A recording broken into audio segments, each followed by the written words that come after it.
And now, stand-up community subscribers and listeners from around the globe, it's time to Stand Up with Pete Dominic, where we ask the important questions that impact you, your family, and your community.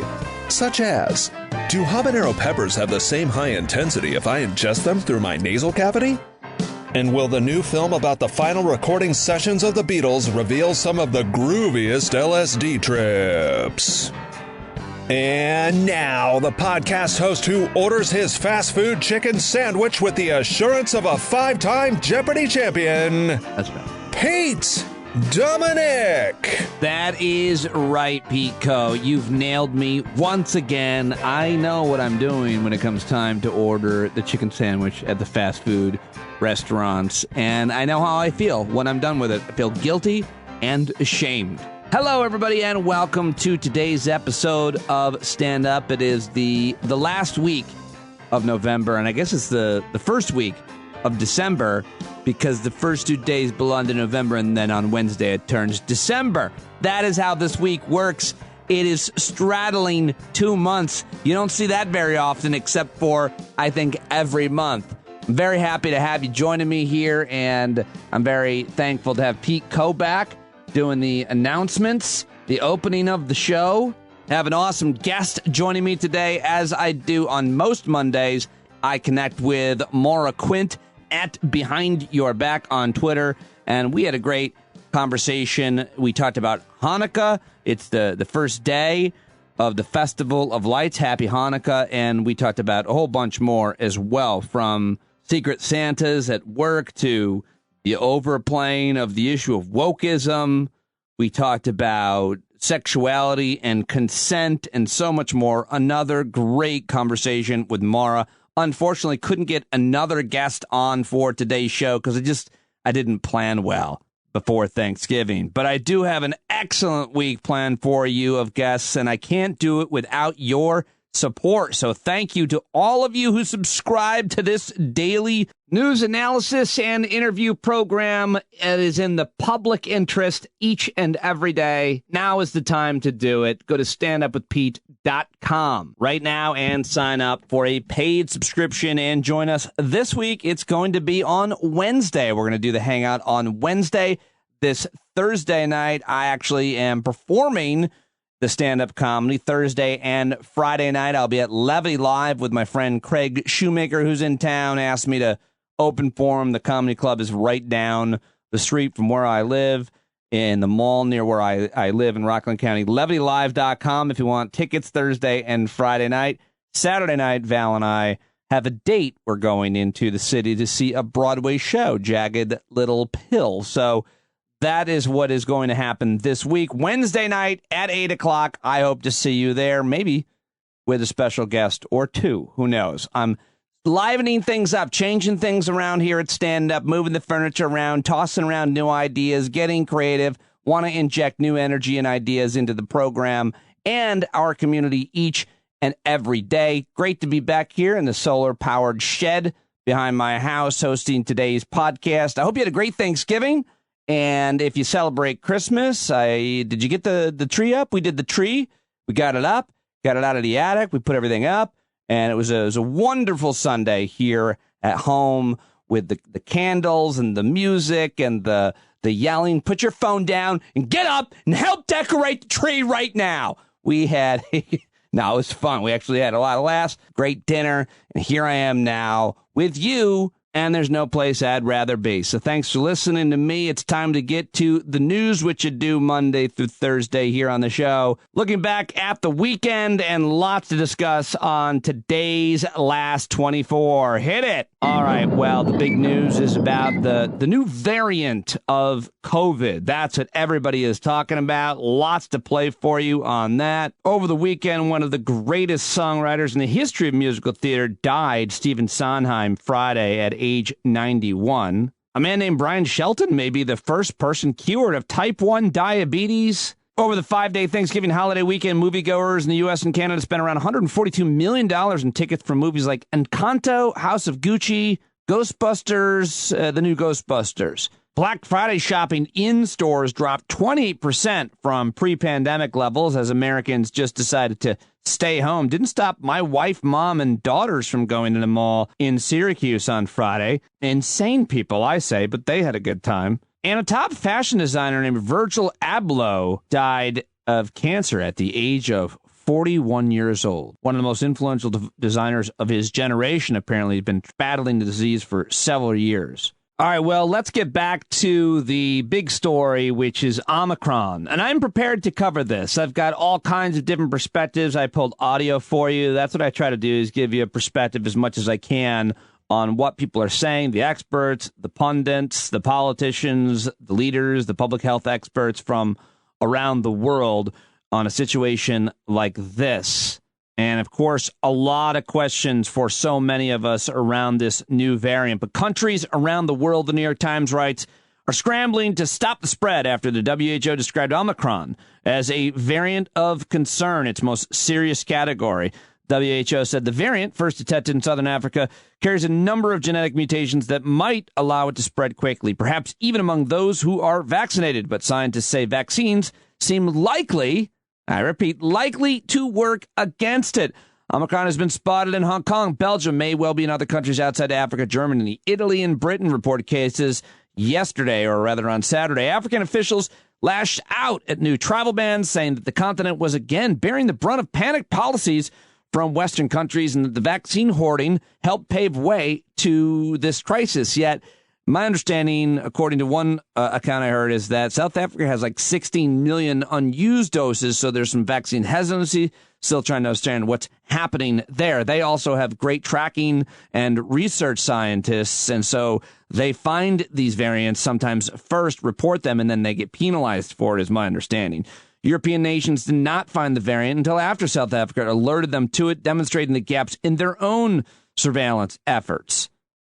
Britain reimposed a mask-wearing order for stores and public transportation. Chaos ensued in Amsterdam for passengers traveling from South Africa.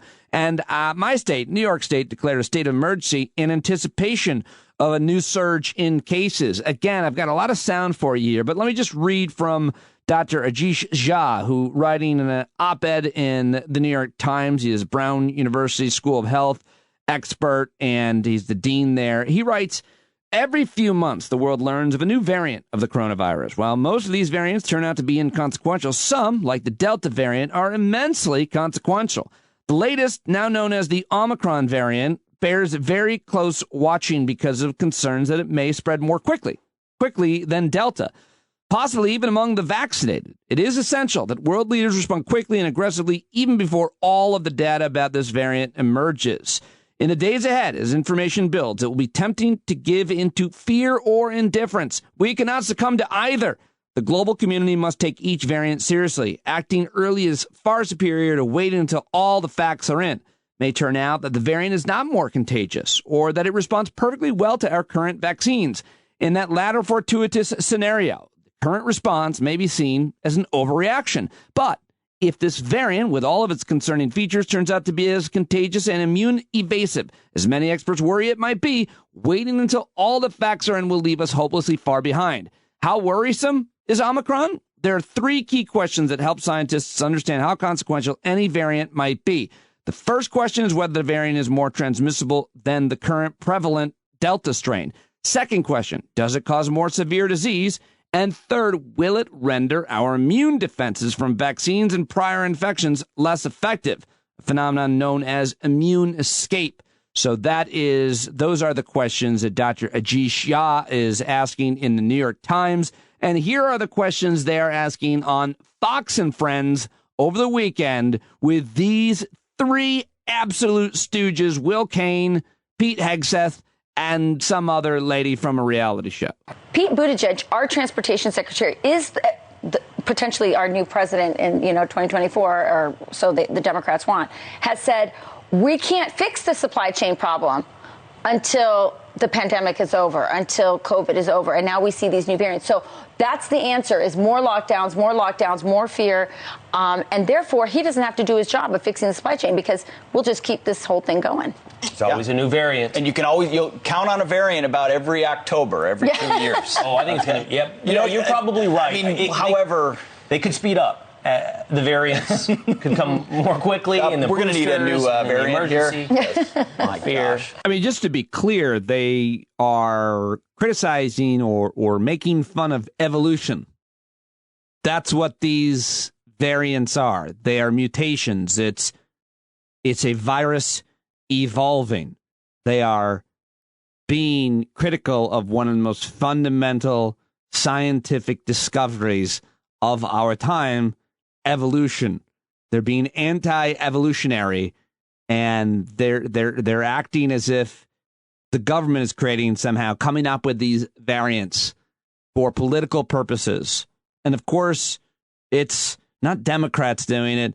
It's these variants are tracked all over the world by scientists, and this one was found by, I think, South African scientists, and it has been sequenced and found in several different countries. And these three stooges are just sitting there making fun of evolution. I mean, it should be called Inherit the Wind, Fox and Friends. Will Kane, how far we fall.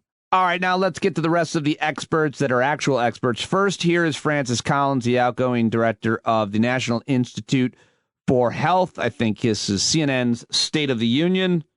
Induced immunity. Can you explain what that means? And is it possible that the Omicron variant is what scientists like you call an escape variant? It's possible, but again, based on what we've learned so far with Alpha, Beta, Gamma, and Delta, the vaccines, which are generated against the original virus, still work. And the boosters work particularly well. Dana, this is an important point. For people who are listening who haven't yet gotten boosted but did get their original vaccine and who are eligible now, this is another reason to do that now, because the booster, it basically enlarges the capacity of your immune system to recognize all kinds of different spike proteins it's never seen. This is a great day to go and get boosted, or to find out how to do so at vaccines.gov.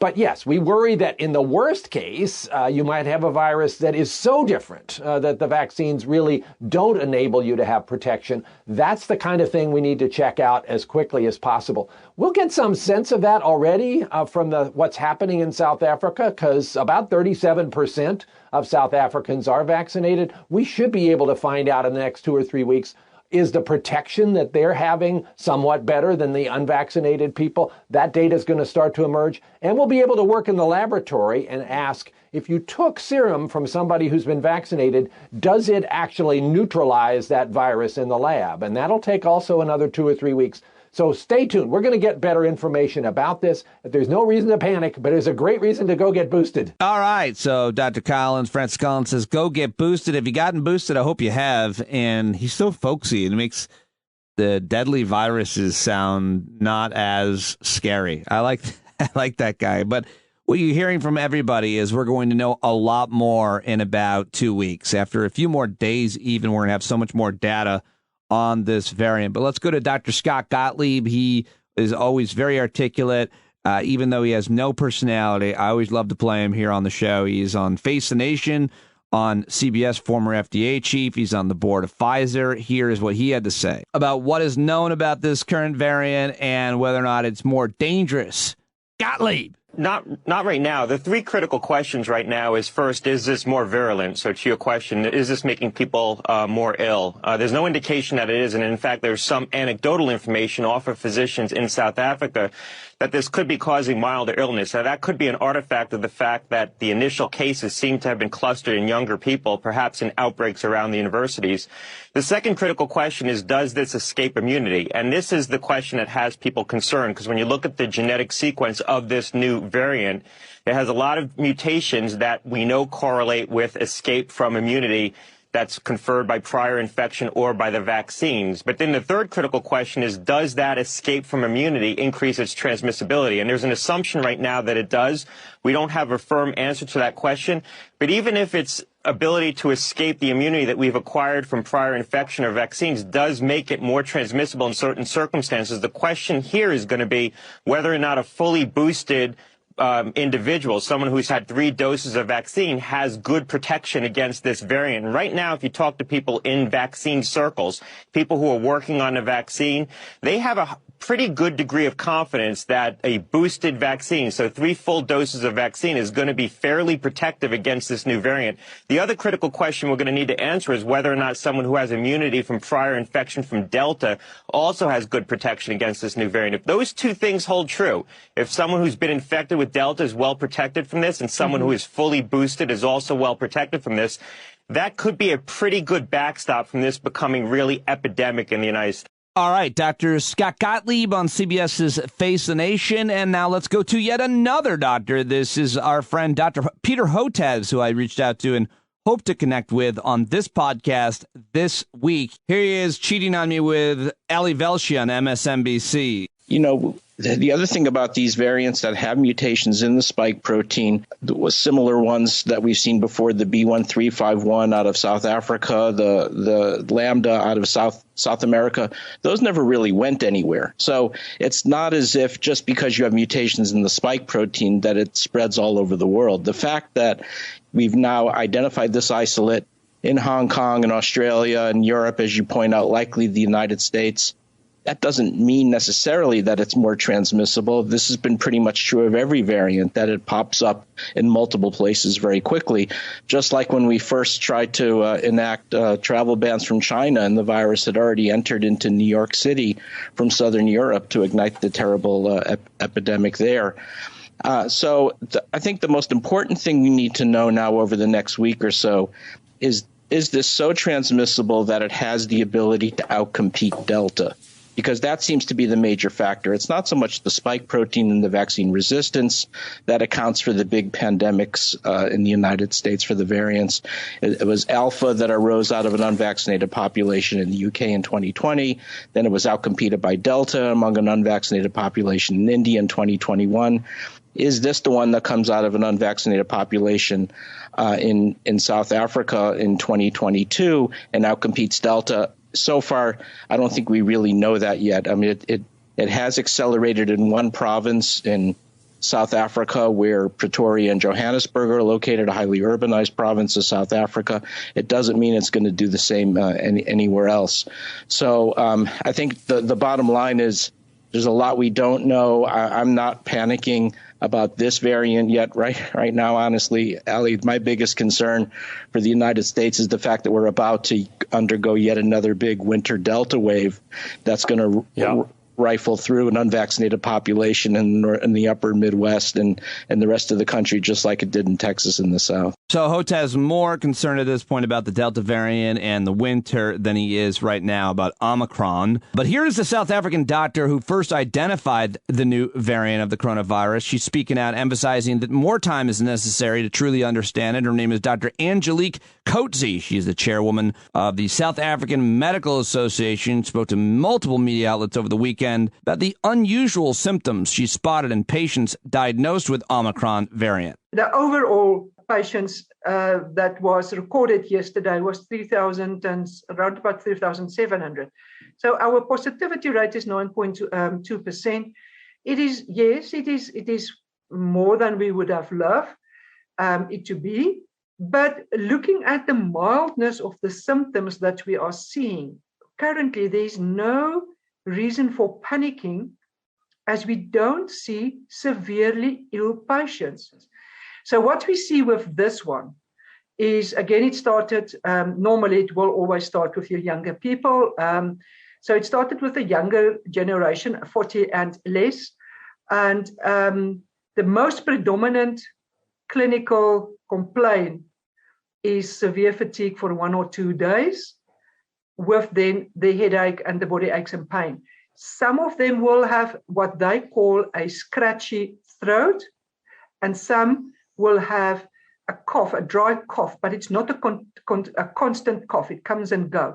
And that's more or less the big symptoms that we have seen. All right, so Dr. Angelique Coetzee of the South African Medical Association, not panicking yet, seeing not severe symptoms with this variant. Let's head over to Dr. Fauci, who was on a number of shows over the weekend, including Meet the Press, Face the Nation, and I think at least one other program that I saw him on. Here he is on CBS. We certainly have the potential to go into a fifth wave, and a fifth wave, or the magnitude of any increase, if you want to call it that, it'll turn into a wave, will really be dependent upon what we do in the next few weeks to a couple of months. For example, we have now about 62 million people in the country who are eligible to be vaccinated who have not yet gotten vaccinated. Superimpose upon that the fact that unquestionably the people who got vaccinated 6, 7, 8, 9, 10 months ago, we're starting to see an understandable diminution in the level of immunity. It's called waning immunity. And it was seen more emphatically in other countries before we saw it here. Dr. Fauci talking about waning immunity and why everybody needs to get your booster. That was a wide-ranging interview that she did, by the way, Margaret Brennan on Face the Nation. I listened to the whole thing. It was pretty fascinating because she asked him about several other issues, including the politics and the accusations around him, including from Ted Cruz and Rand Paul, who say he should be prosecuted. She actually asked him about that, and Dr. Fauci laughed. Senator Cruz told the Attorney General you should be prosecuted. Yeah. I have to laugh at that. I should be prosecuted. What happened on January 6th, Senator? Do you think that this is about making you a scapegoat to deflect from President Trump? Of course. You have to be asleep not to figure that one out. Well, there are a lot of Republican senators taking aim at this. I mean, that's okay. I'm just going to do my job. And I'm going to be saving lives, and they're going to be lying. Ooh, yeah. I love that. I'm just going to do my job, and I'll be saving my lives, and they'll just be lying. Dr. Fauci starting to become a little more unrestrained and speaking more his mind about the politics and the accusations made about him and his reputation by Republican senators and others. I like that. I thought that was interesting. All right, one more COVID-related clip. This is CNN's Dana Bash with the governor of Arkansas, Asa Hutchinson. But you will not impose a vaccine mandate. Arkansas might be doing better, but it still has the 8th lowest vaccination rate in the country. So is it time to acknowledge that your approach isn't working? Not at all. In fact, what we've seen is that through education, through information, vaccination rates go up, and that's more productive than a mandate that comes down that people instinctively resist. And so you have to know the culture, you have to know how people respond to it. And in Arkansas, that information-based education is what is working and will be effective. All right, well, there you go. I don't know what to tell you about this guy. And these policies in some of these red states, they say, you know, the idea is that if you tell somebody to do something to protect themselves, they won't do it. But if you just educate them that they should probably wear seatbelts and not smoke cigarettes, then they're more likely to do it. Just don't tell them not to do it because they don't like to be told what to do. I guess, like the rest of us love to be told what to do, by the way. I love that. I don't like when people tell me what to do. Fair enough. I mean, I don't mind it when people know what they're talking about. If someone knows what they're talking about, says, don't go over there because you don't step in that hole. Okay, well, you know what you're talking about. I'm not going to. I mean, you got to know who to listen to, right? Some people are really worth listening to, and some people aren't. How do you vet those people out in your own life? I appreciate you listening to me because all I'm trying to do is find the smartest people to listen to and then make them available to you each and every day. All right, here's Democratic Congressman John Garamendi. He is a Democratic Congressman from California, and he was on Fox News just begging people to get vaccinated. It's like, come on, do your patriotic duty. This is the right thing. It's the easiest thing to do. If we are all vaccinated and we are boosted, probability of a lockdown or any mandate beyond getting vaccinated is very, very unlikely. We can protect ourselves. This is something that each one of us does have a patriotic duty. If you're caring about the economy, if you care about your grandmother, grandchildren, or even yourself, for heaven's sakes, get vaccinated or get boosted if you've already been vaccinated. Those are the very simple things to do, and wear a mask along the way. All right, there you go. Democratic Congressman John Garamendi making too much sense, making it's a patriotic argument, which I really like. Just sit there. We'll bring the shot to you. You don't even need to get up, and you're serving your country. You don't even need to get your ass out of your reclining chair. We'll knock on the door and just leave it open. We'll come in and we'll give you the vaccination and the boosters. We'll deliver them to your house, and you too could be a patriot.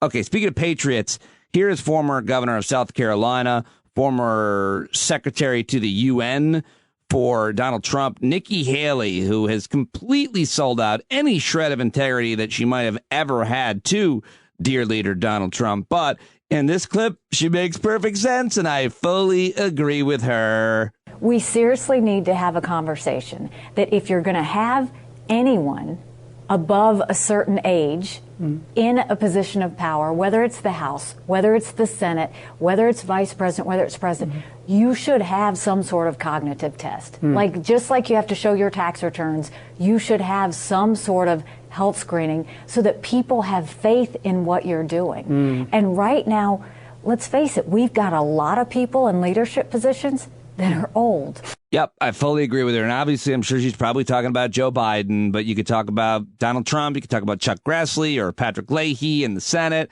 and so many more that are really too old to be serving in these really high-stress, demanding jobs that require tremendous amount of travel and work. And I agree with her. I'm sorry. I agree with Nikki Haley. I hate to sound ageist, but once you're past, 60, 65, you gotta have it all put together. And it's just hard to believe that a lot of these people do. Sorry.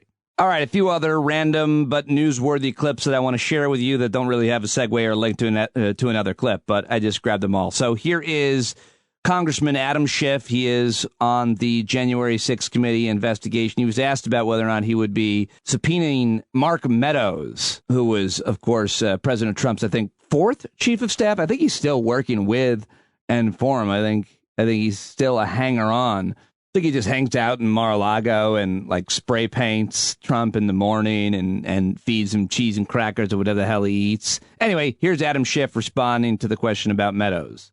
I think we will probably make a decision this week on our course of conduct with that particular witness and maybe others. I can't go into, what communications that we're having or haven't had with particular witnesses, but we are moving with alacrity with anyone who obstructs the committee. And that was certainly the case with Mr. Bannon. It would be the case with Mr. Meadows, Mr. Clark, or any others. All right, and we're going to hear an argument and the Supreme Court about abortion and Mississippi, the Dobbs case. I'll be talking with Eric Siegel. I think we'll air that on the Wednesday or Thursday episode of this week, but you're going to hear about that this week. And so the governor of Mississippi was on Meet the Press and arguing that it's your body, your choice when it comes to vaccines, but not abortion. And here is that. But clearly, I think that this law can be enacted within a changing confinement of Roe v. Wade, but I also believe that Roe v. Wade was wrongly decided. I believe in a simple reading of the United States Constitution that when Roe was decided in 1973, there is no fundamental right in our United States Constitution to an abortion. And furthermore, Chuck, I believe very strongly that if you read the Constitution, there is nowhere in the Constitution that prohibits individual states like Mississippi, to limit access to abortions. And so I think Roe was wrongly decided. All right. Well, I don't care what else you believe right now, Mr. Governor. But yeah, this is going to be argued on Wednesday. So I'll be talking with Siegel. You'll hear that analysis. He'll take in the arguments, and we'll talk about that on the Thursday episode of Stand Up. All right, now, if you ever wanted to know what the husband to Vice President Kamala Harris, the second gentleman, Doug Emhoff, sounds like giving a speech, well, here it is. This is not really the greatest speaker, but he gave it his best shot at the National Menorah Lighting Ceremony on Sunday for the first night of Hanukkah. He is the first Jewish spouse of a president or vice president. He's publicly highlighted various tenets of his faith while his wife is in office, and here he is. And brace yourself, because this guy is a real hell of a speaker. It's a good speech, but come on. We know the freedom that my family members and that American Jews everywhere have yearned for and championed. The freedom that our nation promises to all of those that live and worship here. That freedom has, at times, been undermined by hate. And as my wife, the Vice President, Kamala Harris, would say, we must speak the truth about that. We must speak truth about this epidemic of hate. American Jews and Jews worldwide have experienced and continue to experience hostility, discrimination, and violence. And as the Vice President said just a few weeks ago, we must fight anti-Semitism and hate of every kind and call it out when we see it. We know that this hate is horrible, but not at all new. There you go. The second gentleman, Doug Emhoff, commemorating the first night of Hanukkah and talking about the anti-Semitism that continues to grow in our country and, sadly, around the world. And now time for a couple of silly clips, 2 more silly clips that really aren't that important, but certainly are entertaining. And then we'll get to the news dump and my conversation with the great Maura Quint, which I think you're really going to love today. But first, this guy called into, actually saw this on Maura's timeline. If you want to watch the video, go to @BehindYourBack because she retweeted this. And I absolutely loved it. This is a guy calls into some conservative radio talk show, and his name is Rob Dobby. He's an illustrator, a photographer. He's on Twitter @RobDobi. And he just called into this conservative morning show, and he tried to name as many punk rock bands as he could before they caught on. It's pretty funny. Okay, we have got Bill on the line. He's calling from here in Nashua. Hi, Bill. Hi, Liz. How are you? Fantastic. How are you? Good. You know, I think one of my main problems is I'm a Republican in a fairly liberal area, and times I feel like everyone is just like against me. So I feel like what we need to do is listen to what our descendants told us, because in the past we refused to live like a life of agony. I'm just, I'm sick of it all. I'm sick of people thinking we're just a minor threat, Enough of that Fugazi. I mean, a lot of these people, they just got bad brains, and they're misfits who wave, a black flag, and they're practically anti-flag. I think we need to converge and help the youth of today, because every time you blink, 182 kids, they go missing. So I don't think we should be exploited anymore. We need to rise against, or, they're going to have to deal with the fallout, boy. Yeah. You're absolutely right. And more folks are. And this is good. Right, guys? Well, yeah, it always happens. We have the left takes power, they overreach. A new group of people rises up, like now it's parents mostly. And we've been trying to, quote unquote, weaponize Granite Rock to say, look, get involved. Here's a group here, a group here, a group here, because people realize, yes, I want that. I'm mad as hell, and I'm not going to take it anymore moment. Everybody needs that. We try to help in our very self-effacing way. Self-effacing way. Well, anyway, yeah. I'll let you guys go. I'm going to head out. I'm going to go catch some real big fish. I hope you guys... Are you going to eat that really big fish for your Thanksgiving meal? Well, not if it tastes rancid. Okay. Okay. All right, Bill. Hey, thank you for calling in, and happy Thanksgiving. Enjoy your day. Newfound glory to you guys. See you, Bill. Thank you. Bye-bye. Okay, so... He got one more in right at the end. I love that. Oh, that was a lot of fun. Okay, well, finally, we've got a major announcement from a very important actor, Matthew McConaughey, regarding whether or not he is going to run for governor in the state of Texas. And knowing his answer allows me finally to once again breathe. Hey, everybody, McConaughey here. Listen, over the past 2 years, I've been working on the answer to the question of how I can be most useful in this life going forward. Useful to myself, useful to my family, and to the most amount of people. One category of service I've been exploring is politics. I've been considering a run for the governor of Texas. I've been listening, I've been learning, I've been measuring, I've been studying Texas politics and American politics. What have I learned? A lot. That we have some problems we need to fix. That our politics needs new purpose. That we have divides that need healing.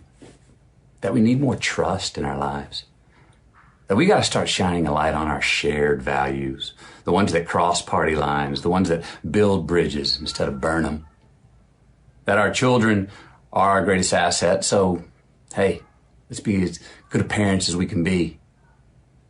I've learned that freedom comes with responsibility and that great leaders serve. Whether a politician, a CEO, star quarterback, a mother, father, husband, wife, brother, friend, mentor, or teacher, we lead by serving each other. We lead through our service. What is service? Service is taking on responsibility today so we can have more freedom tomorrow. Service is making the better choice for you and for me.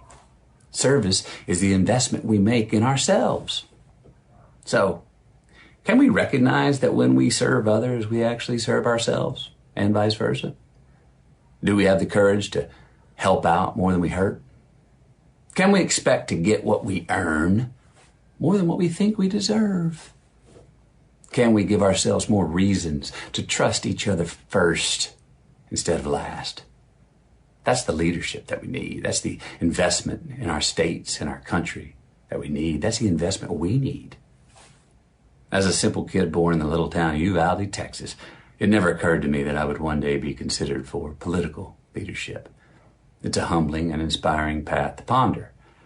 It is also a path that I'm choosing not to take at this moment. What am I going to do?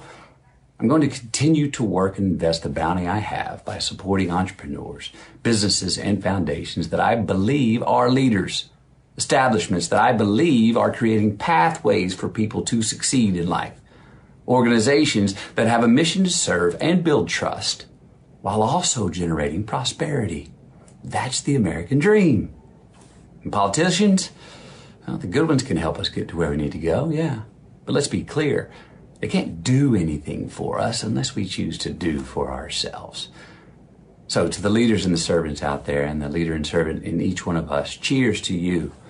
Here's to the freedom to be you, the freedom to be me, and to our responsibility to be us. In the meantime, and all times, and until next time, just keep living. All right. I don't know what to make of that person. I'm not sure that any of those words really meant anything or were at all inspiring or moving, or maybe they were. I just don't know. I actually listened to that that 3-minute clip twice, and I feel bad for putting you through it once. And if I owe you an apology, then please let me know. standupwithpete@gmail.com for that or any other complaint, criticism, or compliment. Anyway, there you go. Matthew McConaughey not running for governor in Texas, and it is a real relief, I guess. Let's go Beto O'Rourke. And now it's time for everything else I've got for you, rapid fire style, just the headlines. It's time for the news dump. And Pete Coe is back with a brand new jingle. Lost scruffy kitten in the tiger pen, it jumps. Survived a serious mauling for today's news dump.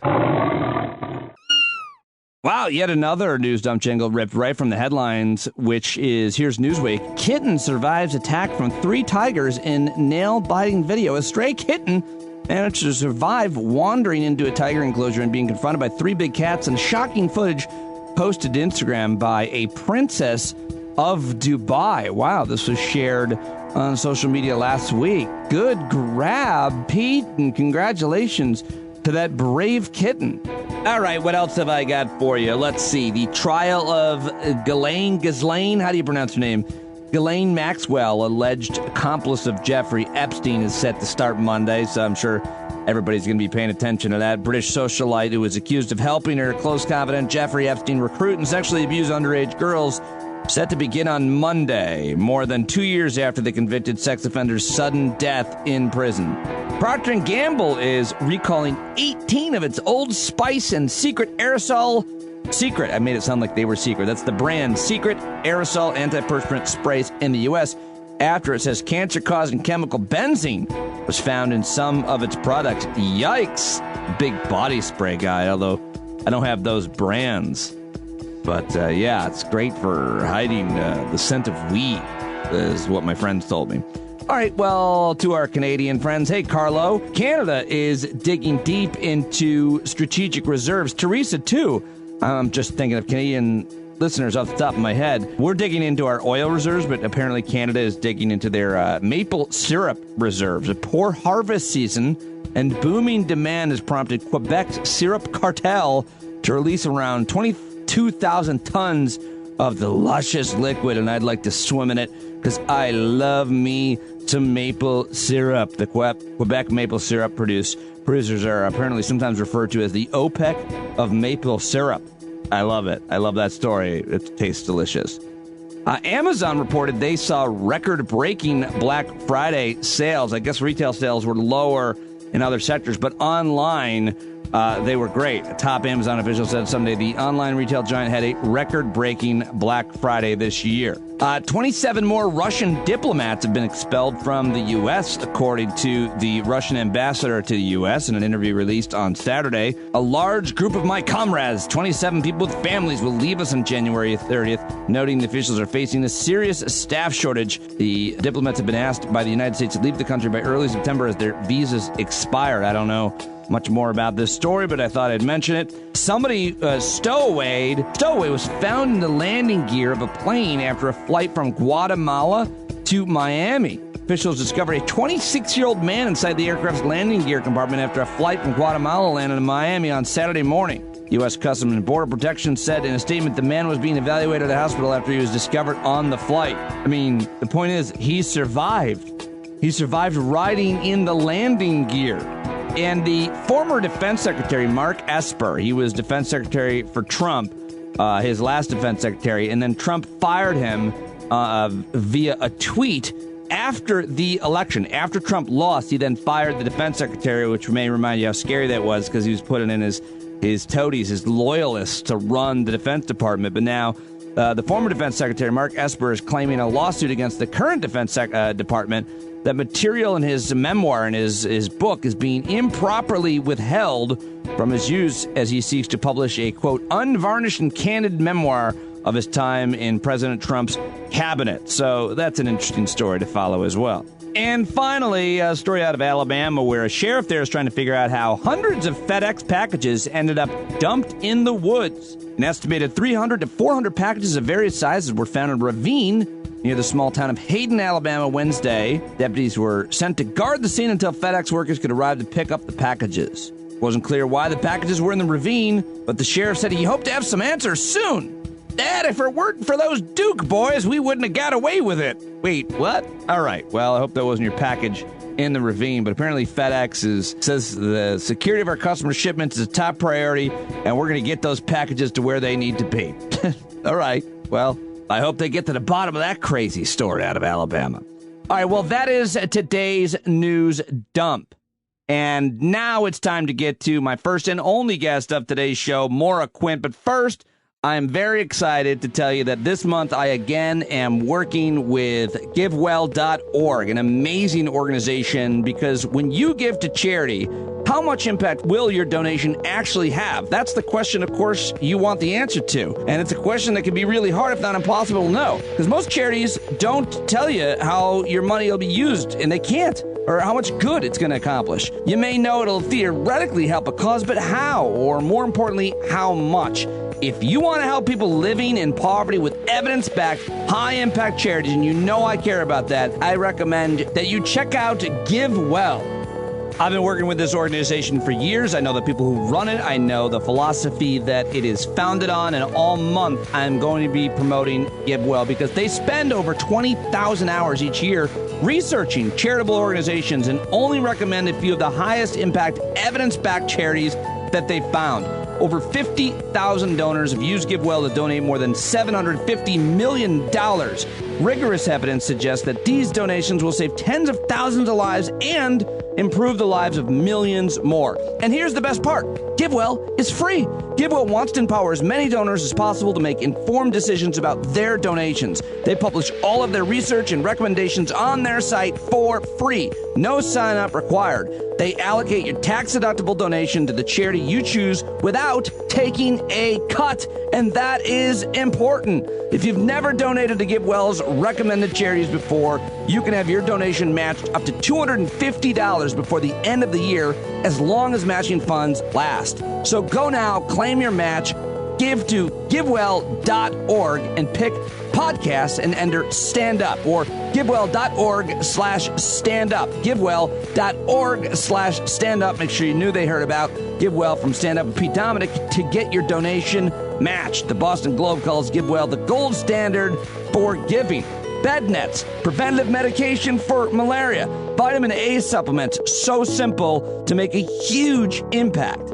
Hundreds of thousands of people, mostly children under the age of 5, die every year from malaria, but you can help prevent that. Go to givewell.org/stand up right now, and I'll be promoting that all month, and I'm really excited and honored to be working with them again, and maybe I'll even set a goal for how much money that Stand Up listeners can help raise for givewell.org/stand up right now. All right, well, there you go. Now it's time to get to my first and only guest of today's show. I promise you I'll have a lot more guests during this week, but if I'm going to have one guest, it's always great to have it be Maura Quint. So many of you love when we talk, which we do almost every Mondays. You can follow her on Twitter, where she is prolific and so good at Behind Your Back. And she is the campaign chair for Americans for Tax Fairness.org. She is an activist. She is a writer. He's contributed to The Onion and McSweeney's and New Yorker and so much more. And I'm really good friends with her. Very excited to have her joining me today. We talked about everything from Hanukkah to Secret Santa to sexual consent to the media's overplaying of wokeism and so much more. A great conversation with Maura Quint. And here we go. When regressive taxation has gone too far and your Bloody Mary's just not up to par, it's Maura Mondays. That is the second theme song written for you, which is pretty exciting to have two theme songs written dedicated to your regular appearances on this podcast. Thank you, Maura. Hi. Hi, it is so exciting, actually, because we just had Thanksgiving and then tonight starts Hanukkah. And so I've had a lot of family experiences and events, and I got to be like, oh, yeah, you know, whatever, I have a theme song. I mean, like, no big deal. That's what's been up with me. But have your family experiences and events been mostly lighthearted and facile? Is that a word? Primarily, yeah. You know, I was trying to sum up my Thanksgiving to someone today, and I just sent them a photo of my 30-year-old cousin with her 4-month-old strapped to her chest, shotgunning a beer. Okay. It's like, okay, that's my Thanksgiving. That's great. So that's hilarious. Yeah. That is a great shot for your LinkedIn, I think. It's perfect. It's absolutely perfect. So first of all, yeah, Hanukkah, you celebrate the Festival of Lights. How do you celebrate it if you do? I do. Yeah, absolutely. I am a Jew.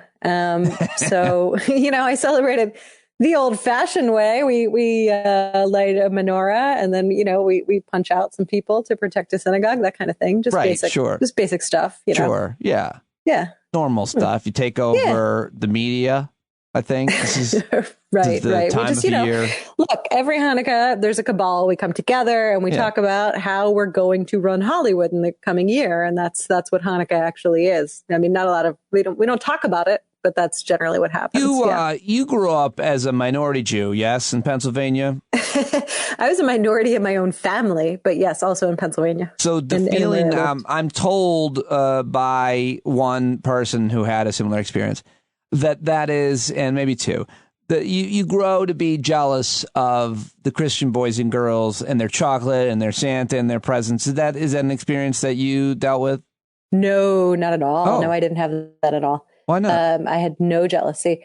Well, because I mean, I was such a minority. Like, so my high school had 5,000 people. Of that, there were 4 Jews.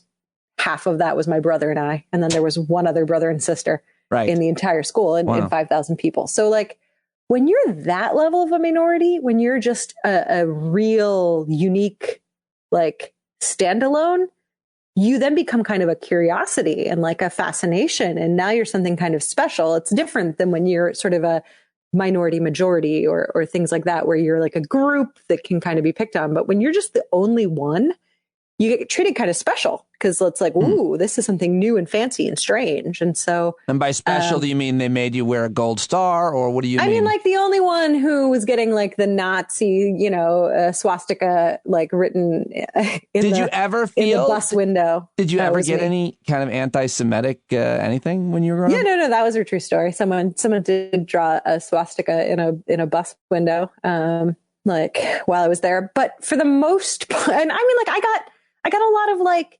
casual anti-Semitism, I guess you'd call it, like kind of ignorant anti-Semitism, like some really hardcore, friends who were raised in super Christian families. I remember having like one whole conversation where they were just like, well, you're not going to heaven because you're a Jew. Dear. So, wow. Yeah, like just like a casual convo. And I remember like one of my very Catholic friends just being like, Maura's a good person. Why do you think she's not going to heaven? And this really like just strung out the other friend who was kind of a born again Christian type. And she just like couldn't really deal with it. And then eventually she settled on, well, maybe Maura's going to a separate heaven. That was like the best she could do. That was it. That was like, is that not the name of your comedy album, Separate Heaven? I mean, that is amazing. It is now. Yeah. Wow. But you still didn't. I feel like you avoided the question, which was, weren't you jealous, or did you also celebrate? I wasn't jealous. But Christmas is amazing. So, okay. Well, a couple of things. One, so Hanukkah is a very minor holiday. I think a lot of people at this point know that. They've probably heard it multiple times. It's not a big holiday in terms of the actual like religious importance. But because of assimilation and whatnot, it's been elevated in America as a sort of competing holiday against Christmas. Now, different people, like different Jews, have experienced that very differently. There are lots of Jews who their parents still came from a place where it was a very minor holiday and maybe they got gifts, but it was like a little nothing throwaway. My parents went like full assimilation. So we had 8 days of presents the way that the way that my Christian friends were having Christmas and getting all these big presents. But to me, it was like better because I was like, you guys have to like take it all in one day. I get like 8 days of this shit. Like it's fantastic. Like not in a spoiled way where I was getting amazing things every night, but I liked the element of like one gift at a time, appreciate it, enjoy it. And tomorrow there'll be another. I liked the way that it was drawn out in that sort of sense, because I was still getting presents like my Christian friends were. Not all Jews really get presents in that same way. But didn't you miss? Okay. I mean, it sounds like you think your holiday is better at this point, but a little bit, whatever. Did you not? Okay. Did you not? What about Santa? Oh, I never cared about Santa at all. What do you mean? That just seemed insane to me. It seemed insane. Who cares about Santa? It's a fictional character. I cared about Santa the same way I cared about the Teenage Mutant Ninja Turtles. It was like, that's cool. You never believed in Santa at all? No, I was never sold it. Like no one told me Santa was real. It was always told me like any other freaking story. Oh, but I will say the only time I was in elementary school and I got called to the principal's office, and it's the only time I've ever been called to the principal's office, and it wasn't about me.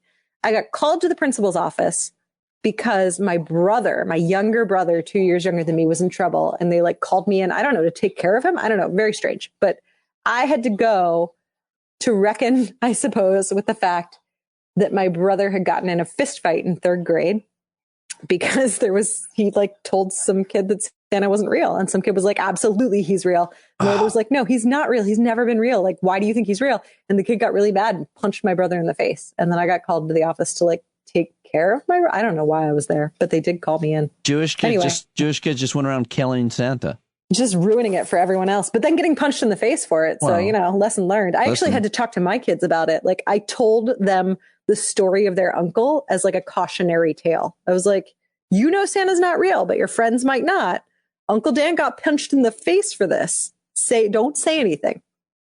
You thought that the idea of Santa, the whole story was, what did you think about it when you were young? You thought it was silly? I mean, I thought it was a story, like a myth, like anything else. I was never told that it was real. You knew your friends like totally bought into it, right? Like, was that weird? Did you just like not tell them? Like,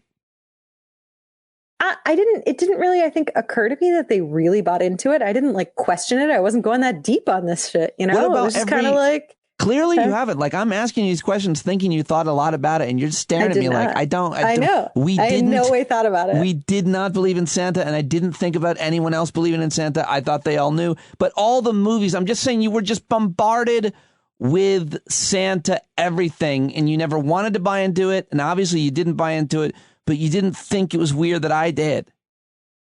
Okay. Other things it never occurred to me to believe in were like the tooth fairy. Like I didn't believe in any of this stuff. No tooth fairy for you. No, I mean, like, I got money, but I think I basically knew where it was coming from. But like, wait. I will back up to say I was a weird kid. I had a hard time with record players. Like when I was really little, a record player would play, and when I was really little, like 2, 3, I would freak out. I would go like my parents were actually concerned about me as a really young child because I didn't know where the sound was coming from and I didn't understand it. Or if we'd be in a grocery store and there would be the thing like, clean up in aisle 3, I would freak out because I'm like, what the hell? Like there's like a godly voice just speaking to us. How is this happening? It absolutely scared the hell out of me. Like my parents thought there was something wrong with me for a while. As an adult, I recognized that young me just like needed the scientific explanation as to how these things were happening. I had a really hard time with this concept of something that I couldn't understand. So I think that probably extended into a lot of things. So the moment there was like even the hint of these are just stories, I was like, oh, okay, this is just a story. I get it. Like I don't think I would have even wanted to believe in the idea of this like magic fat guy who could fit down chimneys. That's too confusing. Give me a scientific explanation as to what's happening here. Oh, your parents are buying presents? Got it. Okay. That's fascinating.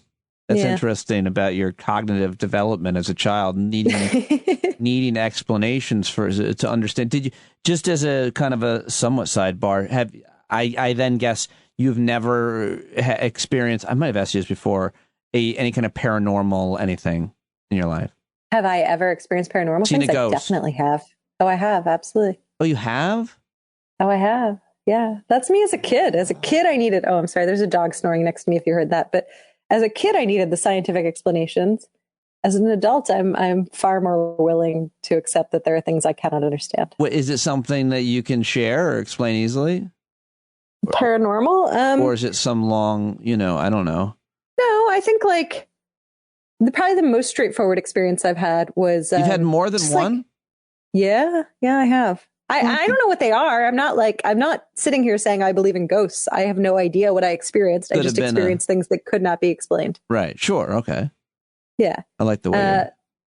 So one, I was walking down the street in Savannah, actually. And I was walking, this was with an ex that I was with, and we were on like a history tour kind of thing. And I had kind of fallen behind. I don't know if I had to like stop and tie my shoe or something. And I was going to like try and catch up with the group. And I thought my ex came up behind me because someone put their arm around me and kind of pushed me. And I was like, all right, I'm going. And then I saw my ex was up in front of me and no one was behind me. And then I found out that we were outside of like the most haunted house supposedly in Savannah. I don't know what that was, but it was a very physical experience. Someone absolutely shoved me. And I cannot tell you for the life of me who that was because no one seemed to be physically possibly behind me. But I don't know what that experience was. That's a good one. I like it. I like that one a lot. I love these. Yeah. I never had anything, but I love nothing. No, not even remotely. Oh, I've had a bunch. Yeah, I wish I have, but I haven't. I've tried. I've even tried to go and sleep in places. I don't like horror movies or anything like that. But I wouldn't seek it out. But I was happy to sleep in my buddy Steve's house. He lives in between Revolutionary and Civil War battleground, and everybody down there says they've seen and felt or heard things. And I was going to say, Pete, you got to come visit. I know so many people in places that are in Gettysburg that'll be like, you can't go in my basement. What happens down there? Just shit, just like stuff where they just feel like being in Pennsylvania and in old houses. When I was looking at a place to live around here, I don't know what it is, but I walk into a place and I feel comfortable or I don't. I don't know what that is. I'm not saying that's supernatural. Maybe it's just the way the heating system works. I have no idea, but like there's a sense I have that I feel comfortable or I don't. And when I was looking at places, for the most part, I was fine. And then there was one place, and this was with my ex-husband. We were looking at this house and it was fine. And then they were like, let's show you the basement. And I walked towards the basement door and it was just immediate. I was like, I'm not opening this door and I'm not going down there. Absolutely. I will not go in this basement. And I can't tell you why, but I will not. And he was like, all right, I'll go look for you. Wow. And I stood at the top and I was like, we can't be in this house. There's something that is making me like ill. Like all the hairs on my body are standing up on end and I feel wrong and bad.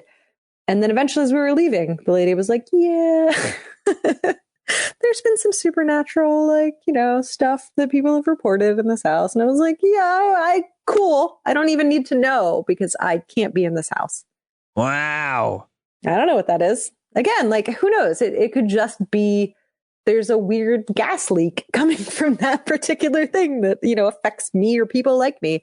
I have no idea. There very well may be a very clear scientific explanation, but whatever it is, I trust that I don't belong there. Oh my gosh, I could hear about these for a while. But let me ask you, let's go to Maura's Twitter account. I always like to do this because these are things that you've thought about, that you've shared on Twitter.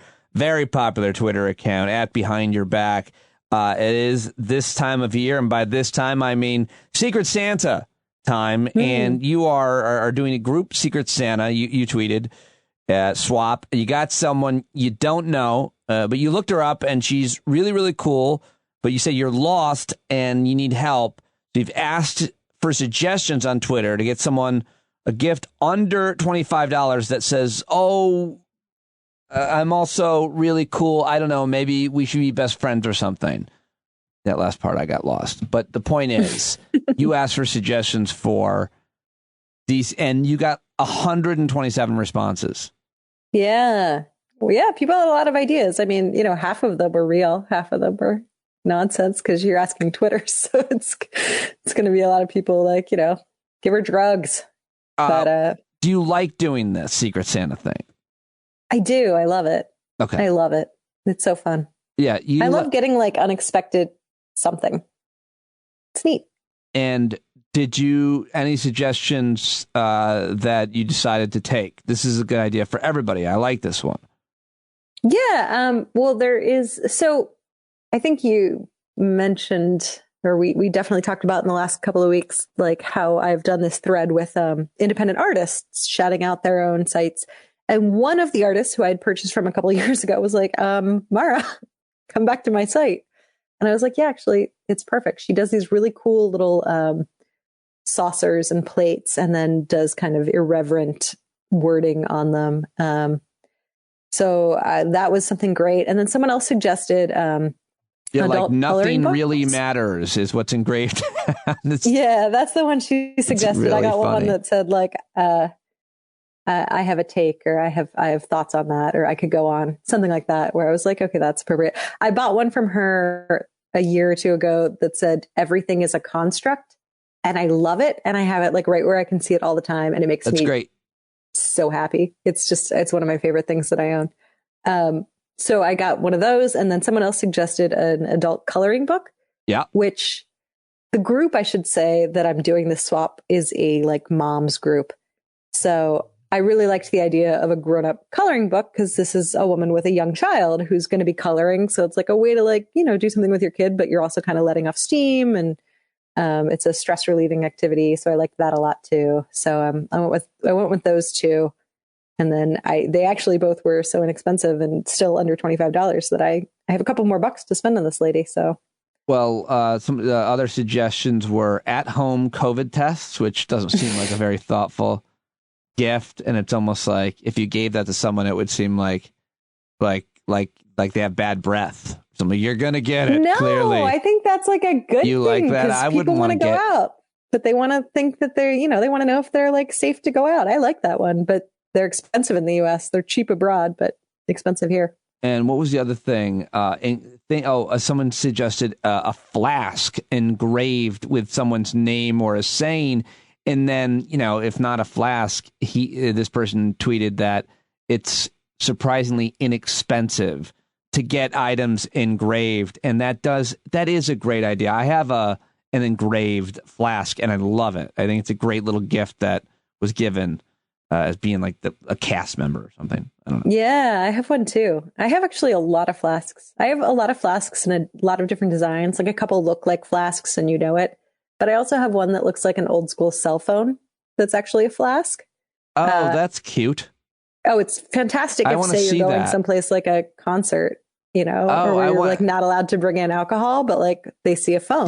Do you use a flask ever? All the time. I use flasks a lot, Pete. Oh, can you give me one example that you're slightly embarrassed that you had a flask, but not really? I'm embarrassed about saying that out loud at all. Like continuing down this path is only more embarrassing. Okay. But no, it's fine though. I'm more than happy to do it. I'll leave your flask game to your private life. No. Let me just out myself. Okay. Like, when have I've used them a lot. Like, it used to be when I lived in LA, there were like street fairs. So we would just go out in a street fair. That was straightforward. That was simple. I've done it in a movie theater. Okay. If you go and you like spike your drink. Sure. I have done it. What other? I'm like just sort of like general outdoor big event things, especially where like alcohol is permitted, but it's insanely expensive. That's a great point. That's a great I'm not point. Looking to drink at places where like you're not supposed to be drinking. Your kid's soccer game. I mean, like, look, I've taken a flask once or twice there. And I didn't take the flask. I just already spiked the coffee before I walked out the door with it. But like, but generally, like, I'm not going to the parent teacher conference or something, whatever. But if I know that like drinking is probably going to make the experience kind of enjoyable and I want to be doing it, but I don't want to pay $20 for a drink or whatever the crazy markup is going to be. I'm that kind of a cheap person who's like, well, I can get in a drink or two here. It'll be fine. I love it. All right, let's get to another tweet. This one is one you shared from David Roberts, who I love. I subscribe to his Volts newsletter. He's a great writer, smart thinker, and doesn't have any fucks to give. And he writes, people in media hate admitting it, but they're not simply mirrors documenting events. They make choices.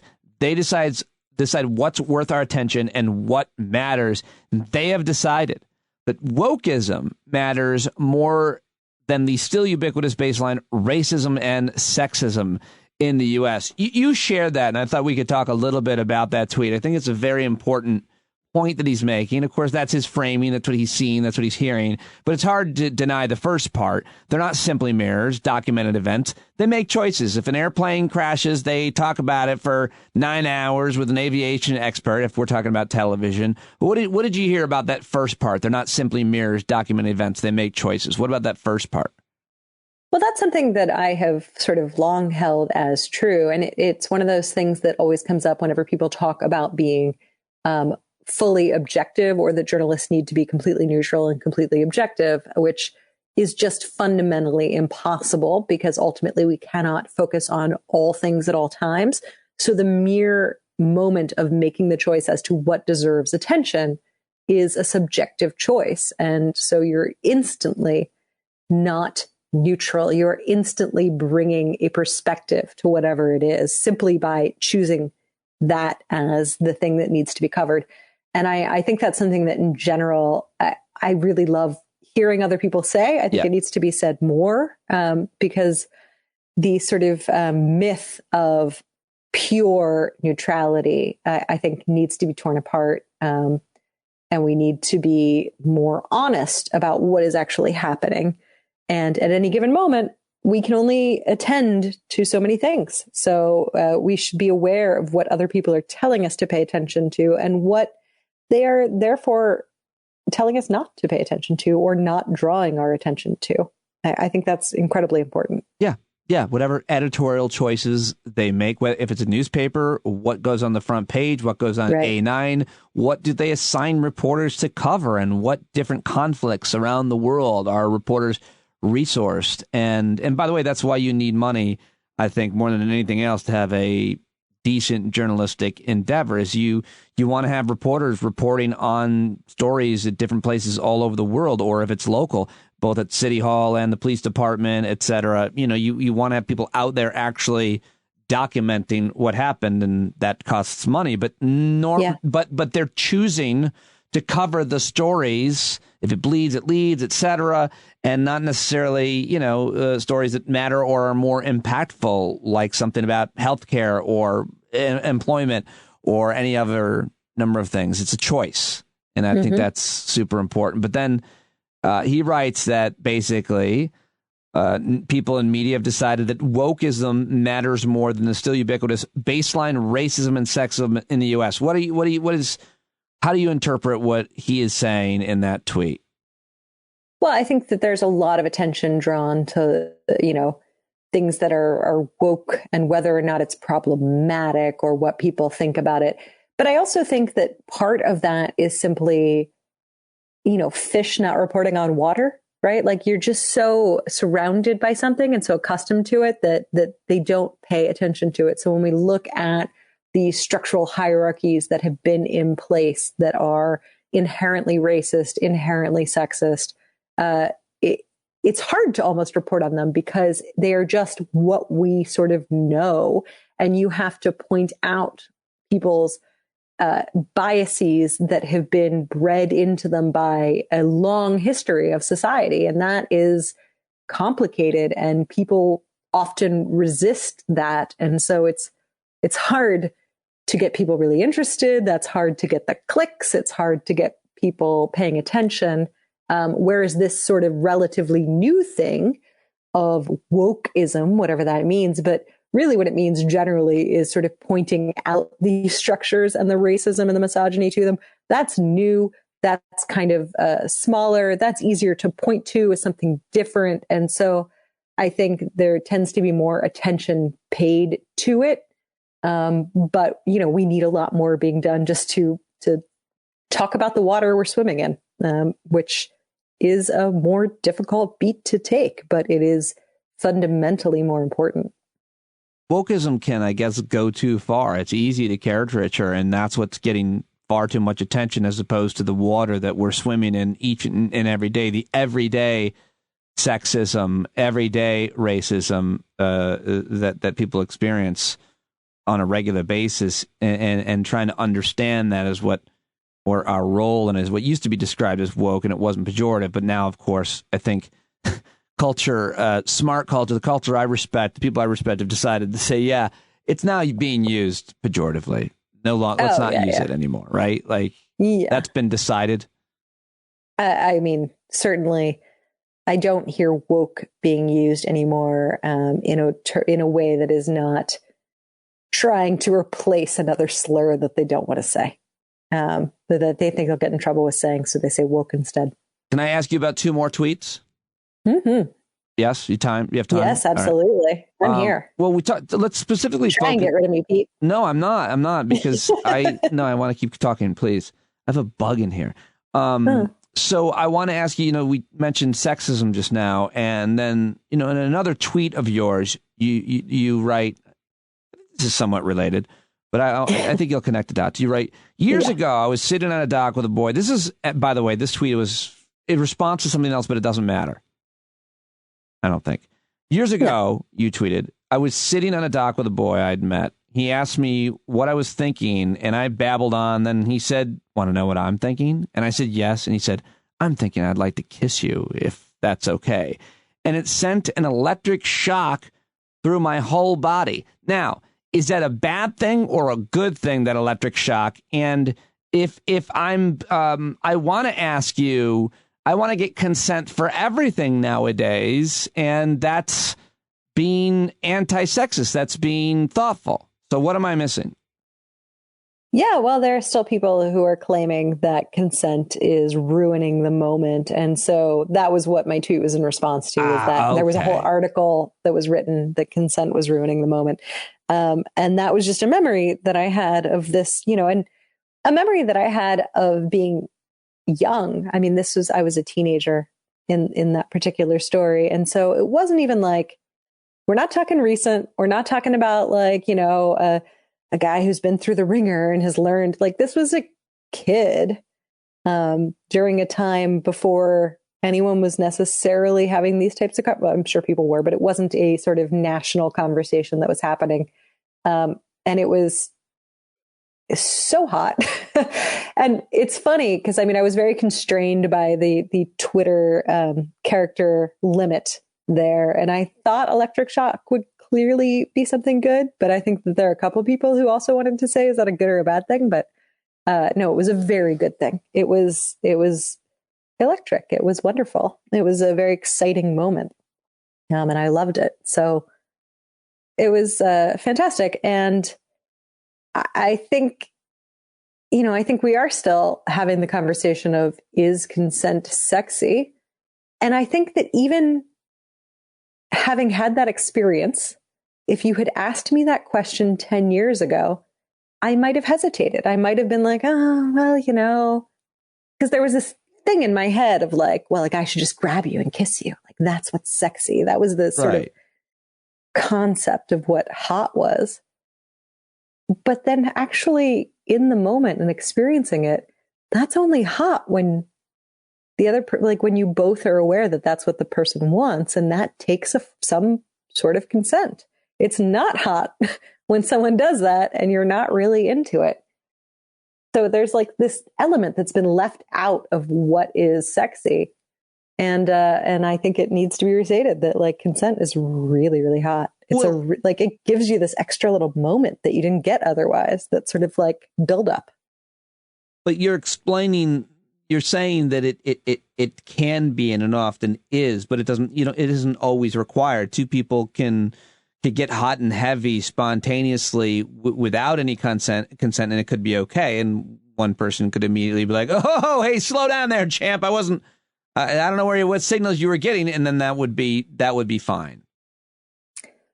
Well, I mean, in a situation where, not if you're thinking carefully about how to answer. But like, if two people are like, I don't know, dancing all night, I should have been more specific, at a club, and they're kind of on top of each other, and then one starts to kiss the other and thinking that that's what's going on, and the other person, no, hey, whoa, like that kind of situation. I don't Here's mean like all I would say that is like maybe I don't mean like you're on a fucking public bus.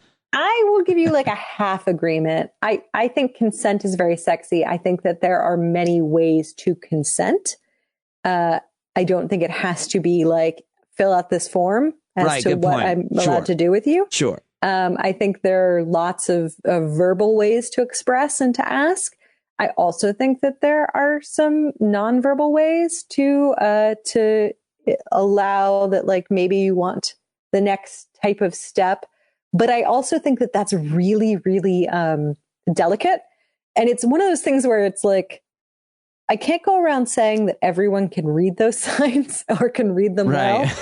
And so that being the case, having the outright ask is really a better default, and that will be hot, and that is a good route to go. That doesn't mean that there can't be times where there is sort of a nonverbal consent given, but that's like expert level. Don't assume you can walk in the door to an expert level, like that's going to take some learning and some experience to understand and get used to. And even if you feel like you're really good at it, you could still overstep and misread. So having the verbal exchange is sort of like the better default to go with, but I'm not saying it's the only way. I do think, however, it is generally going to be the safer one. This is interesting for the people who are, people who are married are interested in it because things have changed. People who are newly single, maybe they're divorced, separated, they're interested in it because things have changed. And then it's really also fascinating just to think about our kids and how they're going to deal with it. My daughters are obviously older than your sons, but they're in the thick of it. Let me just put it that way with the boys mostly. Someone responded to my tweet actually saying that like their teenager watches movies and it's just like, what the heck? Because they'll like watch these movies where people are like gazing at each other and then just start making out. And they're like, they didn't get consent. Like, what is that? And they're upset. And it was an interesting conversation that sort of developed in my comments, where a couple of people were like, oh, that's kind of awesome that they have that sort of natural instinct. And one or two people were like, don't you think there are times where you can have that sort of like gaze at each other and understand what's going on. And, you know, and her response too, I believe, I hope I'm not mischaracterizing because I haven't read it in a couple of days, but was something along the lines of like, yeah, I think that can happen, but they're still young and figuring it out. And, you know, and I appreciate that, like that they still are in this place of like, of wanting to be really thoughtful about how they engage these types of circumstances. I worry that we have let our daughters just have, well, and I don't even know how we would have prevented it, but just free range with media, specifically TV shows, movies, even reality shows with, you know, all of the sex just from a really young age. We just didn't. I just wasn't as that concerned about it. And I kind of wonder if you were just like putting on Sex Lies and videotape and then just being here's your bottle. Go ahead. Come get you in an hour. Well, almost, because it's like, of course not. But like you look away and porn's everywhere or just sex is everywhere and you can't monitor it. And it's just everywhere and they're going to see it. And I guess I don't know that they're doing anything too early or too much or whatever. I'm not going to share that publicly, but I mean, I just wonder if we have made it important enough, or if it just seems, you know, somewhat, I don't want to say cheap, but just intimacy and sexuality. Just it doesn't seem like it's that important. I don't know. I really don't know because I'm not in their heads and their daughter. Sorry, I didn't mean to cut you off. No, I don't know. I'm glad you did. It's fine. I really don't know. I think that there's a double-edged sword element to that. I think holding on to intimacy as something that is or can be important in the right situation is a nice thing to learn and to stress. I also think that kind of elevating these things in a way where they should feel they're so important that they have to be surrounded by a lot of shame or guilt or fear can lead to a lot of really problematic situations. So I think, you know, allowing people, I don't even want to say teens, but people to sort of learn about sexuality in a way where they feel like they have a pathway to ask questions and have conversations with people that they trust about this is inherently good and empowering. So, you know, in that case, and I think that, you know, from what I understand, you've been pretty, you and your wife have been pretty accessible to your daughters. So I think that's a good thing. You know, I mean, there's an element of like devaluing it, but I wouldn't worry even too much about devaluing sex as an act. I think the problem comes when you devalue partners. If you're devaluing partners, then that's a real problem. That's or devaluing yourself for that matter. But not holding the axe as so sacred and scary. I don't know. That doesn't seem terrible to me. Oh, so glad I asked you about that. One more tweet of yours, please. Mm-hmm. This is what you wrote, and I mean, these are two separate tweets. One, I think you wrote like a year ago, and then you just added to it about Alex Jones, and it just so succinctly captured my feelings that I immediately was like, yes, this.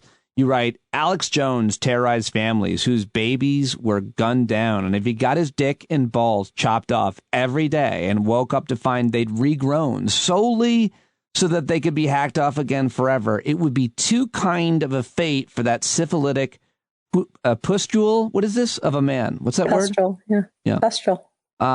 Then you write later, morality is often complicated, nuanced, and subjective, but every so often there's a person who's just fully unequivocally a piece of shit. That's Alex Jones. And anyone carrying water for or having a laugh with him can fester forgotten in the gutter with him. I mean, first of all, both tweets are so well written and executed, and I just loved it for that. But I just wanted to just elaborate on this for a moment, because I do think that there's a lot of people, Maura, who are copying Alex Jones, and I almost want to be like, push back and say, like, he used to be the one, but now there are many others, and so there's almost less complication and nuance. Like, there are people that are really just copying him and saying whatever. And I think Tucker Carlson is definitely one of them who has learned a lot from what Alex Jones has been able to convince people of and get away at. But we can name others. But anyway. Yeah, Tucker Carlson just puts a bow tie on it to try and sort of right. dress And he's it up on and make corporate it look... media, and so he's just taken seriously. And then he doesn't have the same obvious performance or even appearance and all of it. I mean, he's not so. Yeah, no, he's one of the sort of archetypes of that media. He wasn't the first, certainly, but he certainly is a modern godfather of it. There are those who preceded him in form, but Alex Jones is just, to me, just truly, truly terrible. And really, honestly, one of the best things about Twitter is that it condenses my rage, which is helpful because I want to just sort of scream forever. And so forcing me to put these in sort of smaller nuggets is actually really useful to me because I could go on and on and on and scream into the void about him forever. He's really truly evil. But the stuff that he did with Sandy Hook was just so reprehensible and unforgivable. The idea of turning a mob of people against parents who had lost their children. There are very few things that I can think of that are worse and that are just so clearly evil. I don't have another word for it. Yeah, the way I see that is there's nothing worse than losing a child. Then there's nothing worse than losing a child violently, and then thirdly, nothing worse than losing a child violently that way. And finally, there is no closure when your child's lost. I mean, I think most people wouldn't talk much about closure. If anything, they would talk about time. But more importantly, this man and his minions would open the wound every day and make it worse by saying that it didn't happen. That's what they were saying, that you're lying, that you are lying about the worst thing in the world. And that makes Alex Jones the top worst person. He's worse than almost other violent criminals. I mean, if anything, that's where the nuance debate comes in. But he is terrorizing families who have suffered in the worst possible ways. And for what? Yeah, there's just no justification whatsoever for that. And so the reason that I brought it back up was just I saw people on various sides of the political spectrum hanging out with him or bringing him on their show or treating him like a human Joe Rogan when he is a fucking demon. Joe Rogan and I think his name is Tim Dillon are two comedians. I think are there others? All of them should be named and shamed. It's horrible. I can't even think of their names, but there are. Well, Glenn Greenwald was standing up for those two fucking the terrible girls. I can't think of what their podcast is. They presume to be leftist, but they're absolutely not. They were hanging out with him. They took a picture with him hanging out with him, and Greenwald was then defending that. So just absolute monsters, all of them. And I truly believe they all should absolutely rot. I mean, I've never, I don't agree with the likes of Joe Rogan on a lot of things, but rehabilitating Alex Jones, platforming, yes, in that way, well, no, you're dead now. You're nothing. Yeah. You don't deserve to be a person anymore or regarded. You should absolutely just be I don't often wish we could boo people out of town, but I do in this case. I wish we could just take out pitchforks and be like, you don't get to live among us anymore. Which is why we simply want to wrap up our conversation by saying Happy Hanukkah. No, I love that. I love that you wrote that. I thought I'm happy to kind of get that rant out and just reading the tweet. Just so beyond I try to be so open to having a conversation with anybody and accepting people, even the extreme people, and not dehumanizing them, at least not dehumanizing them to the point where we could just, but this man and should never be allowed near a microphone or a camera. And when you invite them on, I don't know. It's one of those funny things, too, because, of course, then like the whole conversation, this goes back to our original conversation about, what we're paying attention to. But there are just story after story after story about cancel culture. And you have this absolute demon who is being platformed in all of these various ways. Cancel culture doesn't exist. Right. I mean, the worst person in the world gets to speak louder than any of the rest of us. It's nonsense. It's all that's a good. I'm angry now. It's a great point. I mean, the guy's been deplatformed from, I think, YouTube and all the social media sites, but he is still out there doing stuff all of the time. People allow him to be. The Joe Rogans of the world welcome him. Yep. Gross. All right. Well, this was an awesome conversation. We covered a lot, and I love talking to you. As always, I cannot thank you enough for joining me, and I hope that we can do it again next week. Less angry next week. Yes. No, it's all good. We were all over it. We covered it all. Mind. And I'm angry about that. Don't worry. There'll be lots of things I'll be angry about either way. Oh, well, we'll find them. It's always the good stuff. Okay. Thank you, Maura. Thanks, Pete. All right, there it is. That is the Monday show, and that is Maura Quint. I hope you will let her know how much you enjoy her appearances here on Stand Up, where she joins me almost every Monday. At Behind Your Back on Twitter, a great follow for you right now. And that is it for today. Again, go to givewell.org/standup and start your donation right now. Get it matched up to $250 if you are a first-time donor. Givewell.org/standup. Help donate this amazing cause and this informative program each and every day.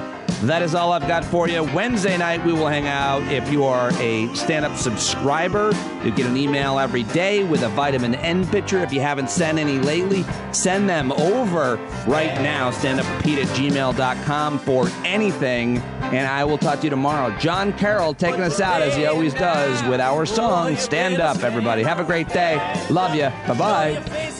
Color, yellow, black, red, and brown. She's the place where every lost child will finally be found. There's only one thing to do before we stand our ground, and that's stand up, stand up. Well, the founding fathers saw a land for all. They had to stand up, they had to stand up. They had a keen imagination for a crystal ball, drawing all the plans of a stand up. But all they had to go on was the time they were in, with other causes for laws, and since they weren't even sin, they knew that change was gonna come before the change could begin. They had to stand up. All right, they had to stand up. We got to stand up. We got to look the devil square in the eye. We gotta let him know it's his time to go, and make it clear when all we hear is a lie. Why you lying awake wondering where the money all went? It'll be the cost of freedom that'll go unspent. You can see him flee the scene of that experiment if you stand up. All right, we got to speak up. We got to reach up and raise your voice in every way you know how. Don't be toes up. You got to show up. Ain't no better time to do it but now. No need to pledge allegiance to no wanton tribe. Rise up, show obedience to the voice inside, and listen well, and it'll tell you not to run and hide. It says stand up.